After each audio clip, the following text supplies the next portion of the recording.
So Batman has rebooted again.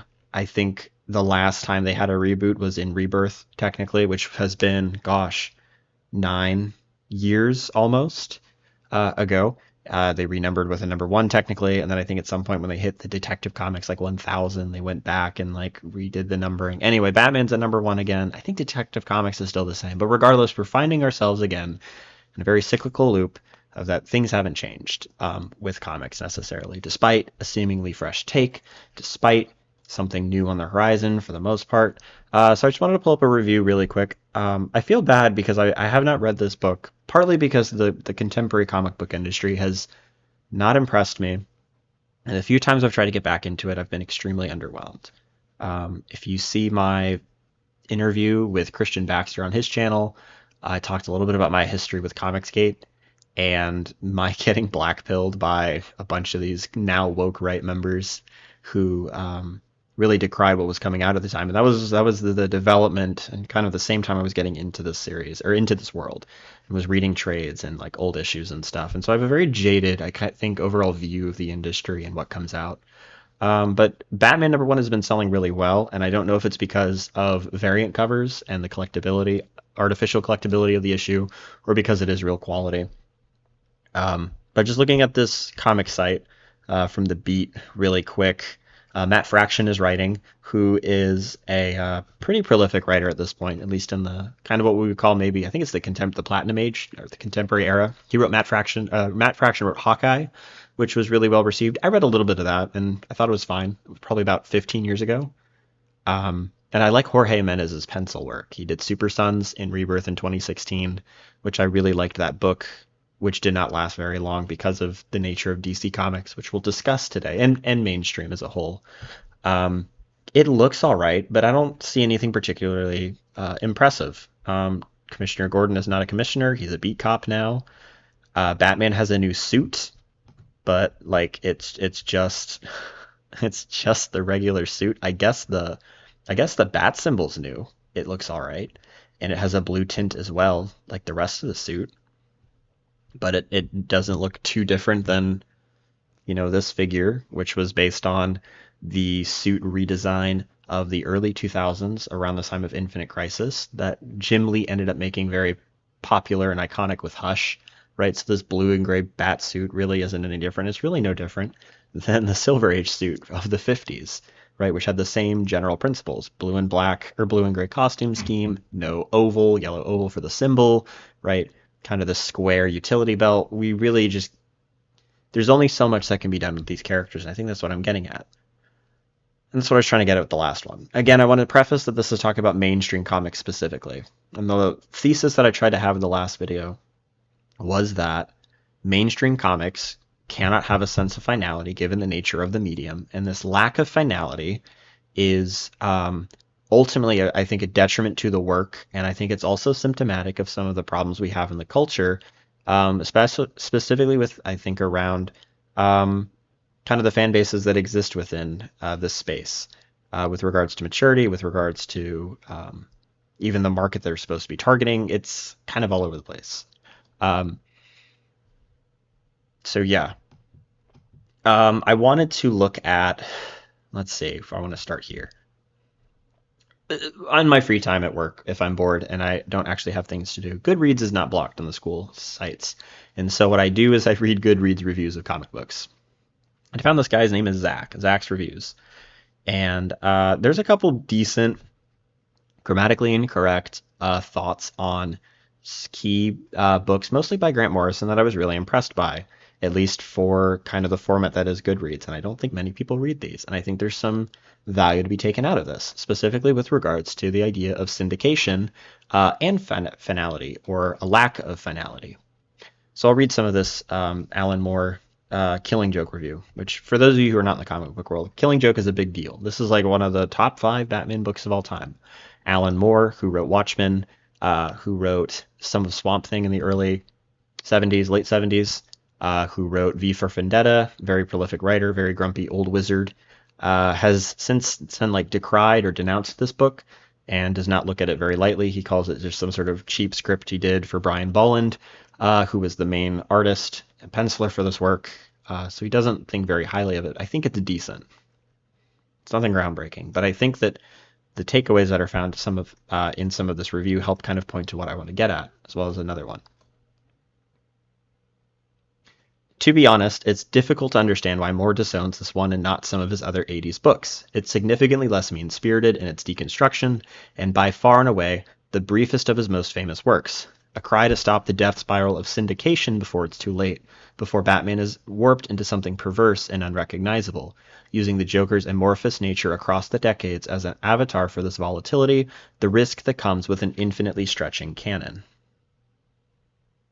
So that's actually all I wanted to touch on. The rest is kind of discussion about the rest of the piece in Boland's pencil. So I have, surprise, surprise, the PDF pulled up.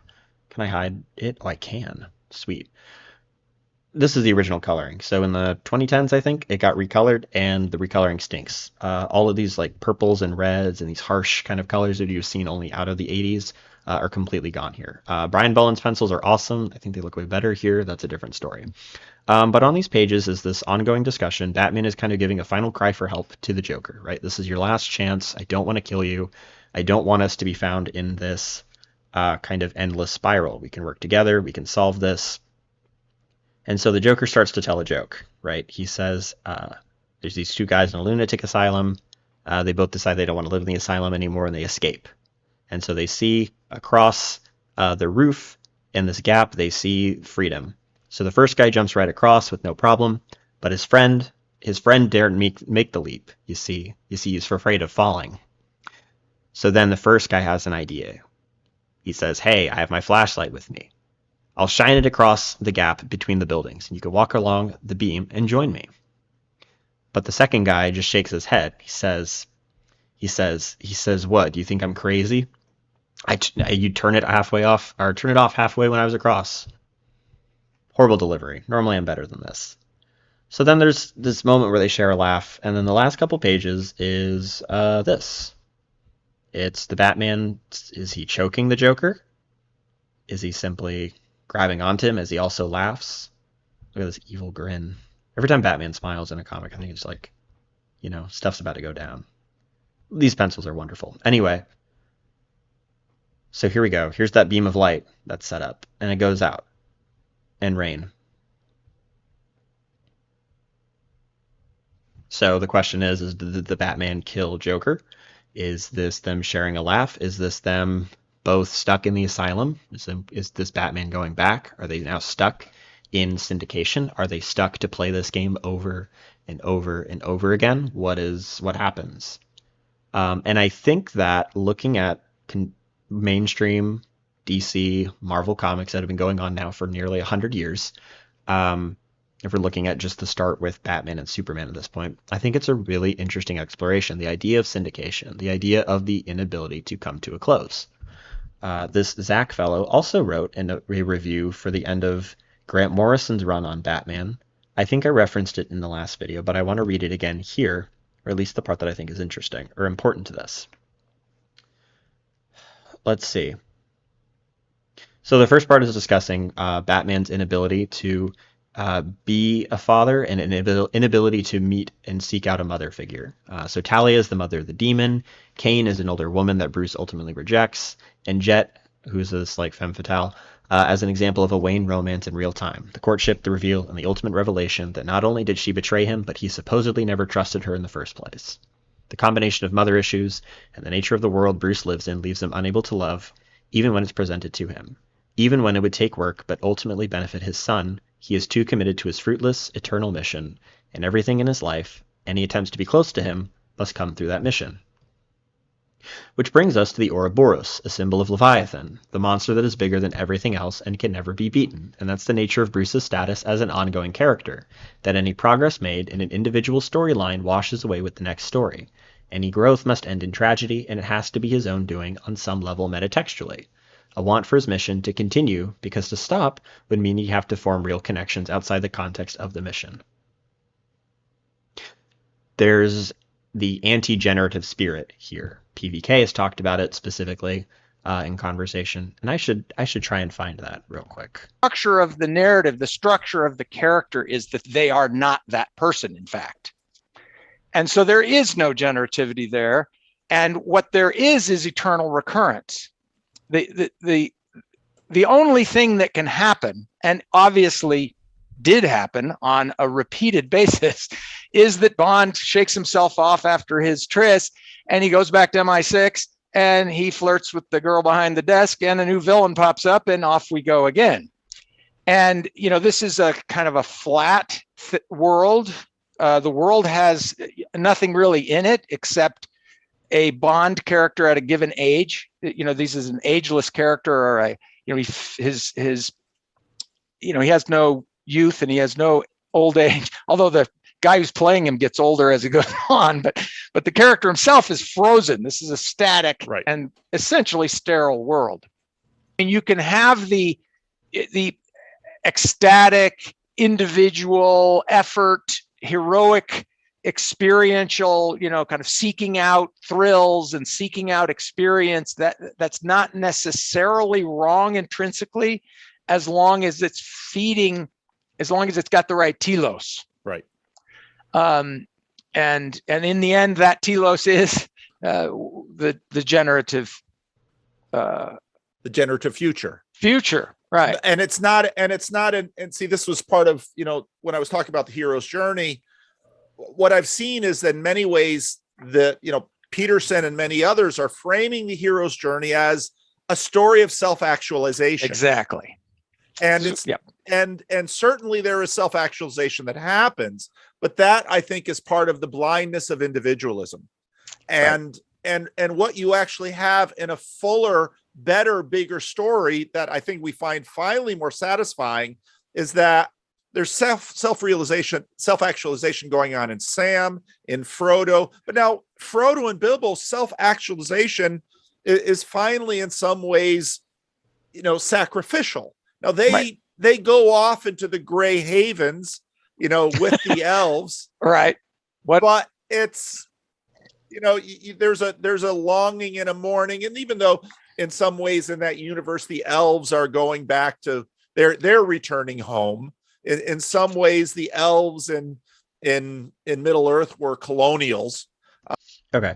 Comic books kind of live in this weird tension between the self-actualization and the generative storytelling, because I don't think that mainstream comic books like Batman, like Spider-Man, we'll really talk about Spider-Man in a minute, have the capacity for ultimate generative storytelling, and yet it has elements. So Batman has 1, 2, 3, 4 Robins in the main continuity.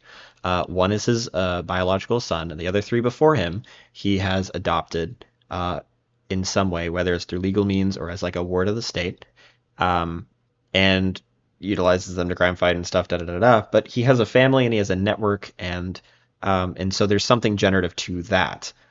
Is there a long-standing feminine mother figure per se to help kind of complete that generative picture? No, absolutely not. And we can see that in every kind of Batman story pretty much. Tom King tried to provide Batman with a more generative future in his run in the late 2010s with Rebirth, and that ultimately ended with Batman being dumped at the altar by Catwoman.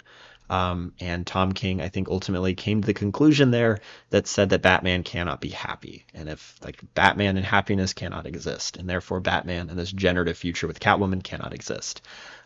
We see that in every other thing. Batman, in a lot of respects, pulls from James Bond. There's a really amusing moment in one issue of Grant Morrison's Batman early on where the femme fatale lady, Jezebel Jet, it's like, you're like a real James Bond. He tells Bruce Wayne, he's like, I'm cooler than James Bond, because Batman is cooler than James Bond, but he falls into the same trappings. And a lot of these characters do. These universes have this strange tension by which they exist in. There's legacy characters. We look at characters like The Flash, and there's a couple iterations that have been kind of molded to create a set of like a lineage from character to character over time. We have Jay Garrick is the original Flash of the 40s, and then Barry Allen is the next one that dominates much of the 60s into about the 80s, 90s, 80s, because I think he dies in Infinite Crisis. He gets or Crisis on Infinite Earths, and then Wally West becomes the new Flash. So there's a generation there too. There's some sort of progression. So comics, again, like I said, live in this weird limbo of being merely self-actualization or merely a like kind of a regressive power fantasy in the loop, and then they at the same time try to eat their cake and have it too in having some sort of legacy and shared continuity in history. But again, like I said with that Batman #1, and what we'll look at in a minute as well, that's all a sham ultimately because of syndication. And publication dictates and determines what is most popular or what is regarded as Batman, quintessentially, within the public eye. And so you can't stray from that for very long. Even if sales maybe dictate and determine or project some sort of positive change, because these characters cannot ultimately be too far removed from what they originally were conceived as, or too far removed from what the general culture conceives or perceives them as. Okay, so in the 2000s, after Civil War, which was a comic event before it was a movie, Peter Parker outed himself publicly as Spider-Man in an attempt to show support for Tony Stark's legislation to blah blah blah out superheroes. It's not very good. Aunt May ultimately gets shot, and Peter Parker and Mary Jane Watson are married and have been married at the time for almost 20 years, about 20 years. I'd have to look up when were Spider-Man and Mary Jane married. Uh, Gorsh. All right, Spider-Man Annual number 21. Unlike PBK, I'm not using ChatGPT to help me look it up. Okay, 1987. So this was 2000 like 5, 2006. So almost 20 years. They were married for almost 20 years in publication time, which is not a long time in terms of like the Marvel continuity, but a long time for readership. That is a huge, that's like at least one generation of readers at the time who grew up on this marriage. So Aunt May gets shot, and Spider-Man can't, for some reason, find anybody to help save Mary Jane, so he goes to the devil Mephisto to bring his geriatric old aunt back from the dead. And Mephisto wants their marriage because, for whatever reason, editorial at the time did not want to see Peter Parker and Mary Jane married any longer. I don't know if that was because of reflective of these editors and writers' own marriages and states of life, if this was an attempt to revitalize or refresh the brand. I don't remember kind of the story behind this. Oh man, I found something. An interview with Joe Quesada. This was just a few years after One More Day occurred. And so here we go. This is the interview. So they're asking, like, why did this happen? I think these statements are really interesting. This is Joe Quesada, former editor-in-chief, talking. Well, Chris, I think in order to answer your question properly, we all need to be honest with each other. In the world of comics and fantasy storytelling, there are never, ever guarantees. The thing with any comic universe, or just comic storytelling in general, is that you always run the risk that something will be undone. The dead come back to life, universes change, as do status quos. There never are any guarantees, but we all know this. The only thing I can tell you is that we think long and hard before going into any story, no less one like this, because when you make a radical change, you need to know where it's taking you. I doubt that. If not, then what you end up with is a mess that has to be cleaned up by an unplanned retcon, which happened almost immediately, actually. There's another book, whose name I can't remember, that is an attempt at retconning this story in some capacity. Not that this story gets retconned, but like the reasonings behind it get retconned. Spider-Man gets his like existence cleared. It's the thing from the end of No Way Home, but in the comics, 15, 17 years earlier. I think we've proven here at Marvel over the last 8 years that we're working incredibly hard to bring the fans the best universe full of comics we are capable of making. This is 2008. This is a long time ago. It's fun, it's maddening, it's controversial, but it's never boring, and it's never done without a plan in mind. Right now, the Marvel Universe, as I've stated just before, MCW hits the stand. What is MCW? Marvel Civil War is a very unpredictable place. It's a dangerous place. It's a place filled with great intrigue, blah blah blah. But more to your question, this is about the actual like splitting of the marriage. I would keep two things in mind. First, it's not like One More Day invented the retcon or is the first comic story to ever do one. Yet fandom has managed to move on in light of the fact that it's happened in comics before and even to greater extents. in the end, what's important is what you're left with and how you move forward. Secondly, if you look at our motivation behind One More Day, it should give you solace that we did it with you guys in mind, with the goal of telling incredible Spidey stories for you guys moving forward. Perhaps for some this isn't easy to see right away, but given time and as each issue of Brand New Day comes out, Brand New Day is like immediately afterwards. This is the reset. Peter is single again. He's back to kind of being where he was in the late 60s, early 70s in college. Just kind of any woman can be his, etc. Da, da, da. And look, Harry Osborn's back. And look, okay, Gwen Stacy's not back yet. We haven't completely tarnished that character with like Spider-Gwen and all that yet, but we're getting there. It's slowly becoming evident what we're trying to do. The problem is for the next, what are we at? 15, 17 years after this, it's still, people are still wishing for the marriage to come back. And it's been teased at and it hasn't happened. Why would you use House of M to sell us on Gwen and Peter being this destined family and have Peter retain those memories, then use Mephisto to take away what is supposed to be this divine marriage? Do you really believe this is a better story for me to share with my children? We'll get to the children thing in a minute. I think there are several reasons, so just bear with me for a second. First and foremost, I think Peter getting divorced to me says that they gave up on their love, that their life in love was together was so awful, so stressful, so unfulfilling, that they had to raise a red flag and walk away from it. They quit on their marriage, and even more tragic, they quit on each other. In other words, Peter would rather be alone and single than to spend another moment with MJ. Plain and simple. That's just a Spider-Man story I don't want to tell, and it's not something that I would like to have associated with Peter Parker and MJ. You guys may feel differently, but I think it's the wrong thing to do with the character and the wrong message to send. Great. Okay, that's a decent attempt at explaining this. The problem is the divorce or the selling of the marriage, which is irresponsible if we want to do this Spider-Man thing. And like discourse has been had. I'm not here to review One More Day. But like discourse around this highlights obviously that Spider-Man is irresponsible for doing this. It's the trading of his marriage and this continuity in this history with Mary Jane for Aunt May to stick around in the comics again because editorial needs her to stick around because if Spider-Man doesn't have Aunt May, I guess he doesn't have anybody. I don't know.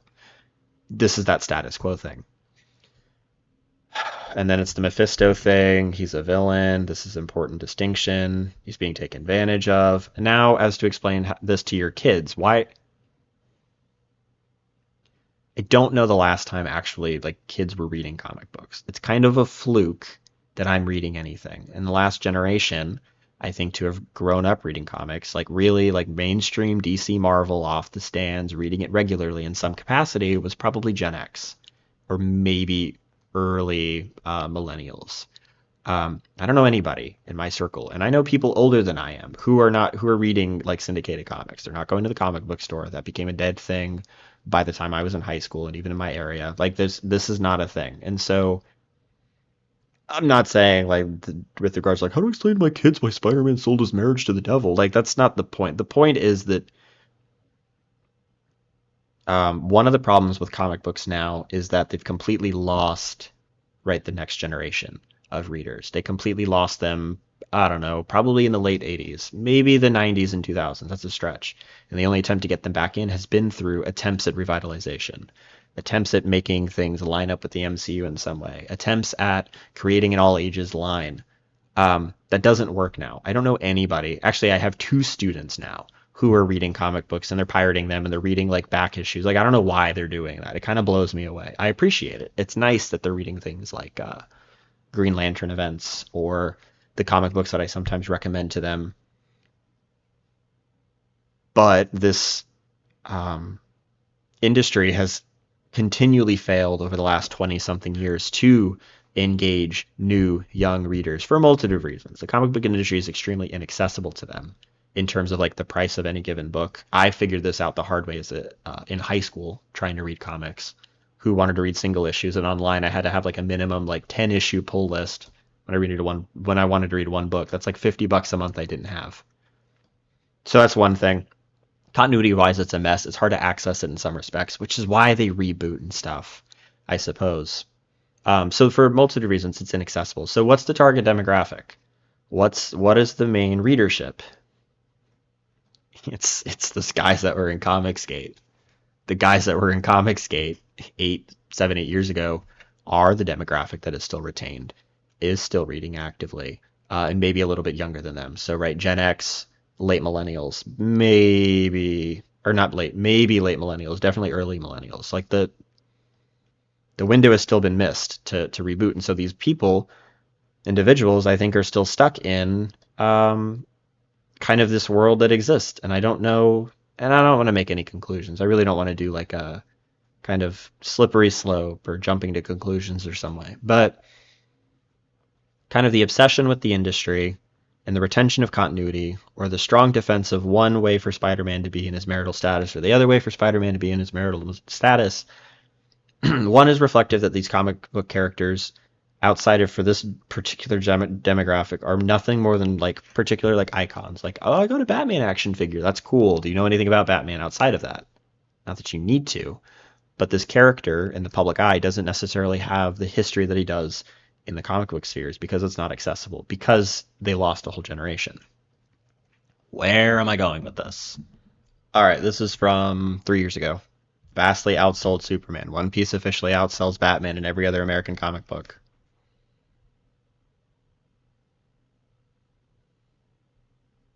What is the copy numbers at this time? Sold over 500 million copies worldwide, becoming one of only 2 literary works by a single creator in history to achieve that, the other being Harry Potter. One Piece has a staying power that the mainstream comic books do not have. So what the heck is up with that? I think first and foremost that One Piece, and by extension other shonen manga, never lost a huge generation, never lost a gap in readership.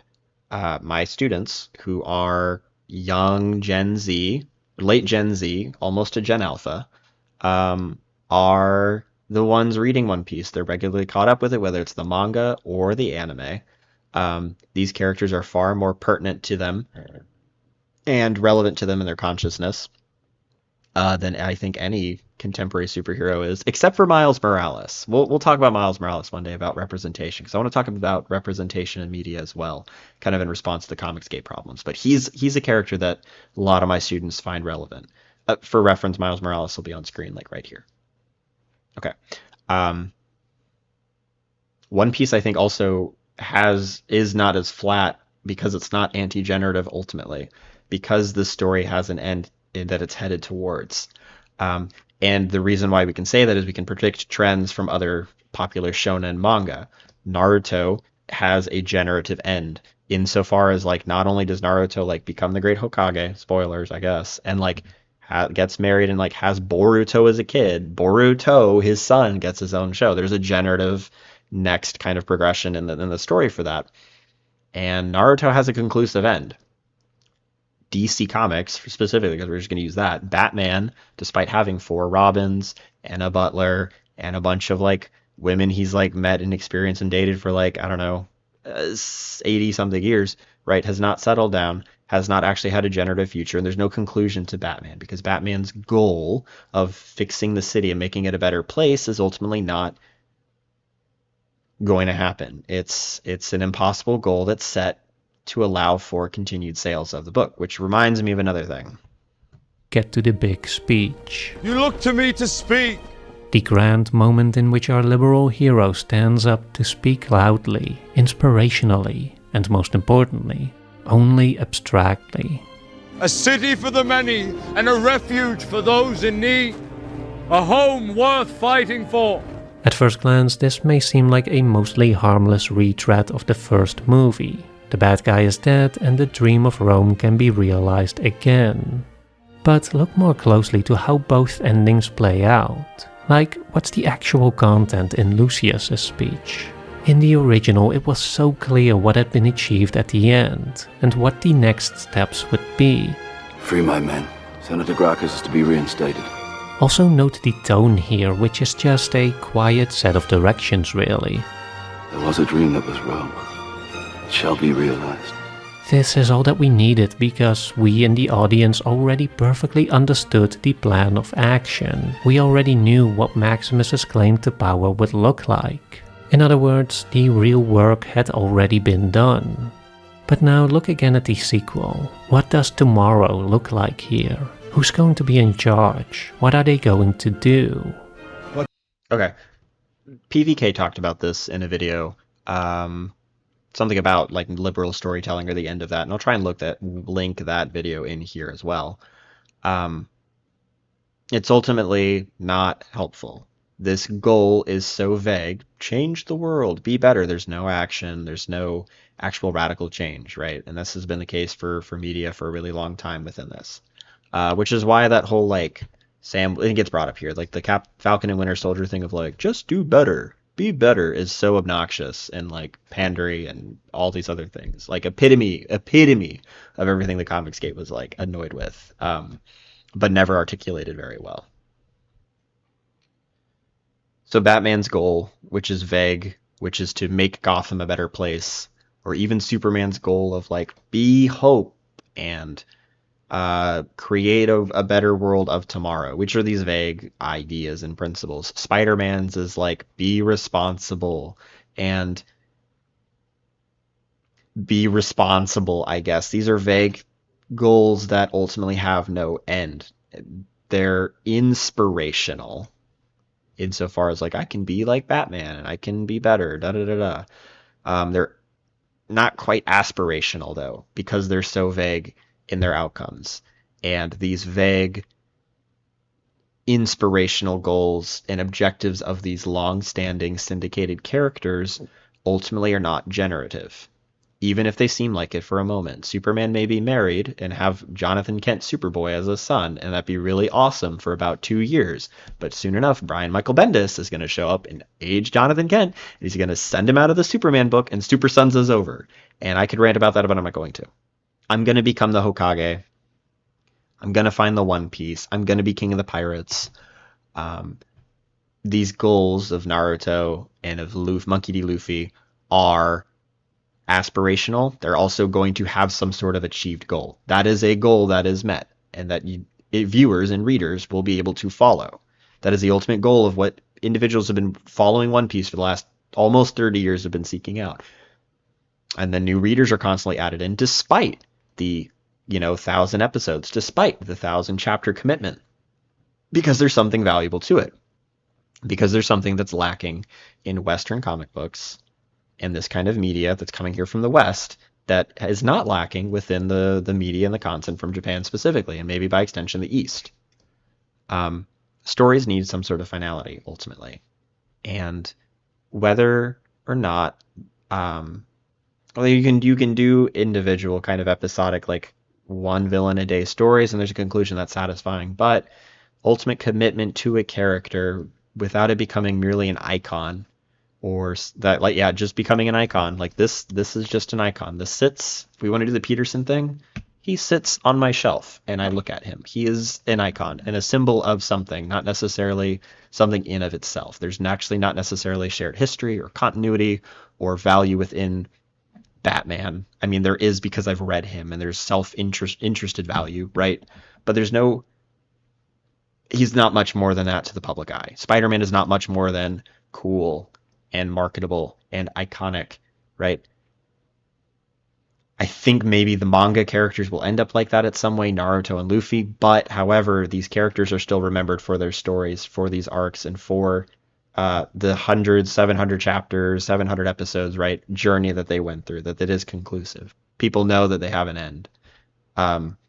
People will know, God willing, right, that when One Piece ends, Luffy was able to become King of the Pirates. And that Oda was able to complete that story.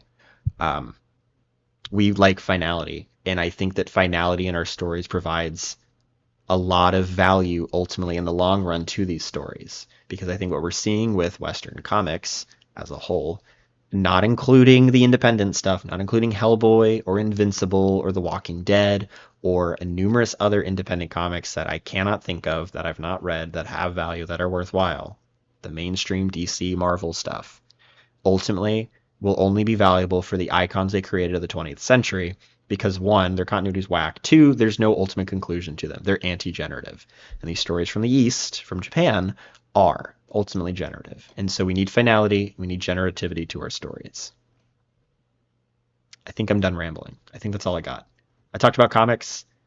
I don't know if anybody in the corner wants to talk about comics with me, but here we are. I'm here. Reach out to me. All right, that's all. I'm going to go make dinner.